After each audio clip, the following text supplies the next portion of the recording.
ஓம் ஸ்ரீ தாரா நேயர்களுக்கு வணக்கம். I hope you're all doing well and I pray for the same. நம்மள நிறைய பேருக்கு வர்ற கொஸ்டின்ஸ் என்னன்னா, அம்மா இந்த மாதிரி வயிற்றுக்கு யாரோ கொடுத்துட்டாங்க, அவங்க சாப்பாட்டில் ஏதோ கலந்து கொடுத்துட்டாங்க, அப்படி இப்படின்னு நிறைய இருக்கு இல்லையா. நிறைய பேருக்கு உடல் உபாதைகள் வரும், டாக்டர்கிட்ட போவாங்க, செக் பண்ணுவாங்க, ஆனால் ஒன்றுமே நடக்காது. ஒன்றுமே இல்லைங்க, எல்லாம் நார்மலாக தான் இருக்குது, நீங்கள் செக் பண்ணிக்கோங்க அப்படிலாம் சொல்லுவாங்க. போய் பார்த்தா ஒன்றும் இருக்காது. அதுக்கப்புறம் சரி இல்லைங்க, உங்களுக்கு மனசு அப்படி இருக்கும் அப்படிலாம் சொல்லி நம்மளே குழப்பி விட்டுருவாங்க. ஸோ உடனே நம்ம என்ன பண்ணுவோம், ஒரு வயிற்றுல ஏதாவது கொடுத்துருப்பாங்களோ அப்படிலாம் யோசிச்சுப்போம் இல்லையா.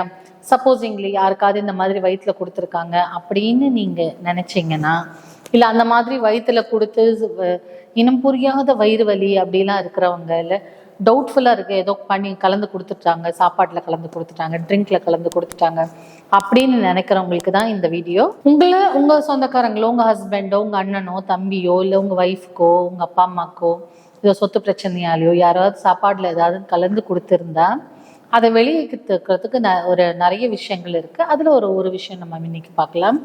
ஒன்றும் இல்லை, இந்த செவ்வாழைன்னு ஒரு பழம் இருக்கும், அது ரெட் கலரில் இருக்கும், நம்ம பனானா மாதிரியே, நம்ம வாழைப்பழம் மாதிரியே ரெட் கலரில் இருக்கும். இந்த செவ்வாழையை 3 வாங்கிக்கோங்க. 3 வாங்கிட்டு ஒரு நாளைக்கு ஒரு வாழைப்பழம் வீதம்.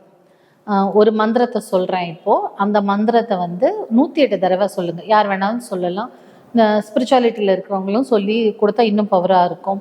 இதை ஸ்டார்ட் பண்ணுறதுக்கு முன்னாடி நீங்கள் வேண்டிக்கோங்க கடவுள்கிட்ட, கடவுளே நான் இந்த விஷயம் செய்ய போகிறேன், இது நல்லா சக்ஸஸ்ஃபுல்லாக முடிச்சு கொடுக்கணும், இதோட இவங்க வயிற்றில் இருக்கிறதெல்லாம் வெளியில் வந்துடணும் அப்படின்னு நினச்சி வேண்டிக்கிட்டு எங்களுக்கு துணையாக இருங்க, இது நல்ல வேலை செய்யும்படி.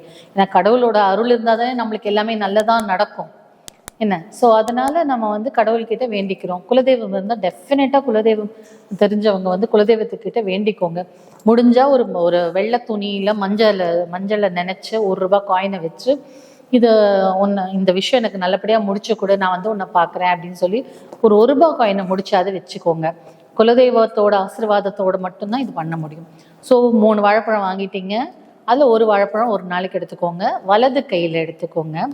வலது கையில் எடுத்துட்டு முதல்ல ப்ரேயர் பண்ணிக்கணும், இது நல்லா நடக்கணும், இந்த விஷயம் இது எதுக்காக நான் இந்த வாழைப்பழத்தை மந்திரிச்சு உருவேற்றி கொடுக்குறேனோ அந்த விஷயம் சக்ஸஸ்ஃபுல்லாக நடக்கணும் அப்படின்னு சொல்லி நீங்கள் வேண்டிக்கணும். வேண்டிக்கிட்டு சொல்ல வேண்டிய மந்திரம் உங்களுக்கு மேலே கேப்ஷன்லேயும் வரும். மந்திரம் ஓம் சித்திரத்தில் நின்று சிம்மம் புறப்பட்டது போல அசுரன் வயிறு பிளந்து ஔஷதம் புறப்படுக ஸ்வாகா. இன்னொரு தடவை சொல்கிறேன். ஓம் சித்திரத்தில் நின்று சிம்மம் புறப்பட்டது போல அசுரன் வயிறு பிளந்து ஔஷதம் புறப்படுக ஸ்வாகா. ஸோ 3 நாளைக்கு இந்த மந்திரத்தை சொல்லி வெறும் வயிற்றில் அவங்களுக்கு அந்த செவ்வாழையை கொடுங்க. எப்படியாப்பட்ட இடுமருந்து வயிற்றில் இருந்தாலும் வெளியேறிடும். ஓம் ஸ்ரீ தாரா யூடியூப் சேனல்.